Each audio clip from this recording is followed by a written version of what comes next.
Alright, I'm going to make this little video here trying to save some of you guys some really heartaches, headaches, and claiming your amp has little or no output, or just, I'm not for sure of all the words to say, but anyway, if your amp is not performing like it should, or you think it should, go back to your settings back here. So, phase, most people don't mess with phase. Obviously, make sure your switch here is in your proper configuration.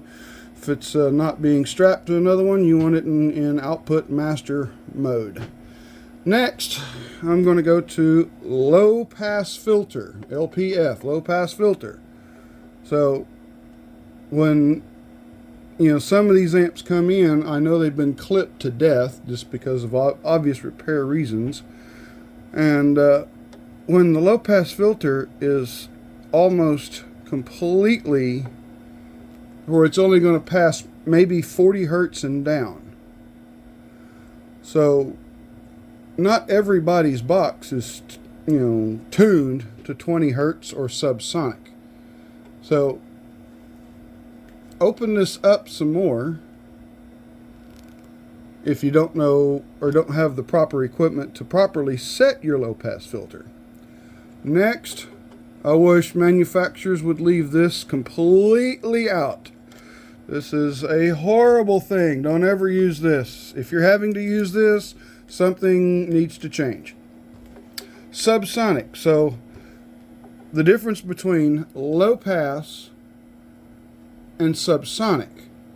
So this adjusts from the floor, from 0 hertz up to whatever they're normally stated, 50 hertz. Basically 50 hertz and down cutoff.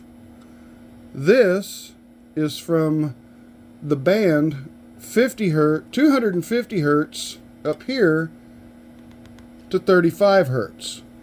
If these two are adjusted to where you got up to 50 hertz here, and this is adjusted to 40 hertz down here, these are sloping filters. They're not just a straight cutoff.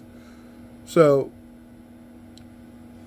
the slope, you're only going to get just a margin. We're imagining a graph here. I'm sorry, I don't have a whole lot of graphics to go along here.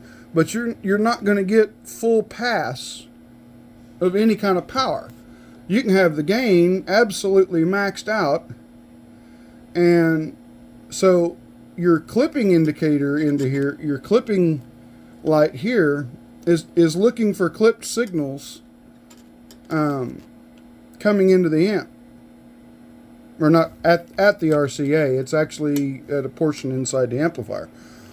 But if you've got it maxed completely out on your gain and you don't have a whole lot of output, or you think you got a lot of output but it just ain't performing like you think you should, you might look at your subsonic being too high or your low pass filter being set too low.